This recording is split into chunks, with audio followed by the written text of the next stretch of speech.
what difficulties did you have to face? Well, first and foremost, coming this way, you know, I watched a video yesterday of the Honourable Minister Farrakhan. It said a man and his mission. I think coming this way, it felt like the whole world turned against you, apart from the word of God. Like I said at the start, you don't really understand until you start to study it.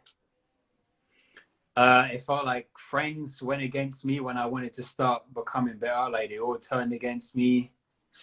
We started to have these battles, or it was like a war. You start battling with yourself. Family starts to battle with you. People start to see you differently. They start speaking behind your back. They're like, raw, like my man's a bit weird now. Like my man's moving different. Like I was telling you about when I was saying, oh, this brother thinks he's this. When I started to come this way and I wanted to start taking my health seriously, and I used to drink every day, all day, every day, smoke all day, every day. I started saying, you know what, I got to take my stuff seriously. Started to drink water. I had people come up to me, look at me like, oh, you're drinking water. And I like, you think you're this. I just said, no, I think I'm trying to take my health a bit more seriously now. That's it. Like, so those are the difficulties that you will go through. People that you thought you were cool with will come against you.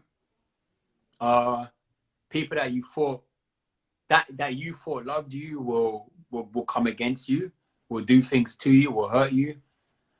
And it will feel like the whole world is giving up on you. But as I said, these trialing situations, this is what is supposed to build a person. But this is a trial. And this is God trialing you to see how much do you want to change. So what God will do is when you're going down a certain path, when you're striving to become the best version of yourself, God will bring someone from your past, from the same past that you're trying to leave, and he will put that person in your path to see if he person take on. So with prayer pressure, like I said, I wanted to stop smoking, drinking, partying, etc., etc. So when God was trying to bring these people back up, we got a motive to go to. We saying you coming to this party? Yeah, no, we're not going party. No, we're gonna go to a barbecue now. Like, we're not going to the club, it's a barbecue. But I know if I go to the barbecue, it's gonna be the same kind of vibe: smoking, drinking, foul, degrading conversations. I said to myself, like, am I really gonna go back into that environment? I'm not saying I hated it, but energy is, like brother said, spirit is sacred, energy is sacred, frequency is sacred, family. Don't let anyone destroy that, because once that's destroyed and you don't know how to repair it, then you could be in a lot of danger and you could be finished. So I would say it's a trial. You have to develop a higher level of knowledge, wisdom, and understanding. You have to see things that other people don't see. And this shines the light and the importance on these courses. Spiritual injection, and the ABS tribe. It's not just teaching brothers and sisters how to make money online, like these Bitcoin people are telling you. Not all Bitcoin, but there's a lot of Bitcoin. Like, yo, man, I just came off my many planes, and you know what? I'm gonna go to my house in Los Angeles. I'm not trying to brag, but I'm just getting out my 650 million Ferrari, and I just want to speak to you guys about making money. These are my students, but that's not important right now. I'm not trying to brag. Those people will just teach you how to make money. Well, they're probably going to scam you in it, but that's their main agenda. But with the courses that I'm in, they're trying to develop you not just financially, but emotionally and spiritually and morally. Do you understand? It's more or less building into a perfected human being. So you're striving to become the best version of yourself. So I would say with that,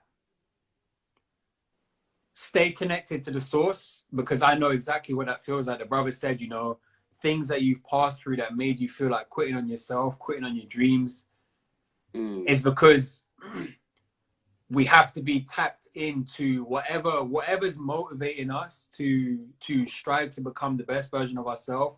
We have to stay tapped in.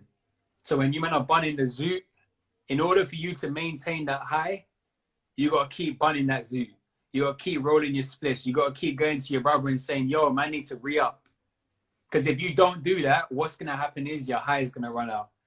If you want to keep staying in that tipsy state, you got to keep taking them sips. You know what I mean? You got to keep sipping that when you're in the club in the corner.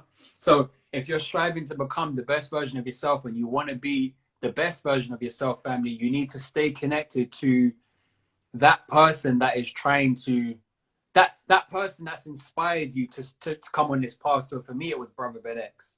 That's Yes, why sir. I'm always tapped in to Brother Ben X. That's why I always stay connected to Brother Ben X. That's why I always stay connected to these groups, these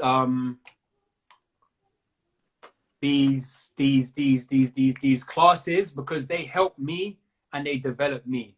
And mainly the Nation of Islam, the teachings of the Honourable Elijah Muhammad, that's what's helped me. And this is why it's important for me to stay connected here to the God, because if Yeah. I don't stay, if I lose my connection here, I may fall off track and fall off path. Do you understand? But the only reason why I'm able to improve and grow is because I'm constantly feeding from the source and studying ways in which I can improve in myself. So for the brother that said, when you feel like quitting, whatever has inspired you to become better and want to do better, stay connected to that source, because that source will definitely help you improve and stay on track.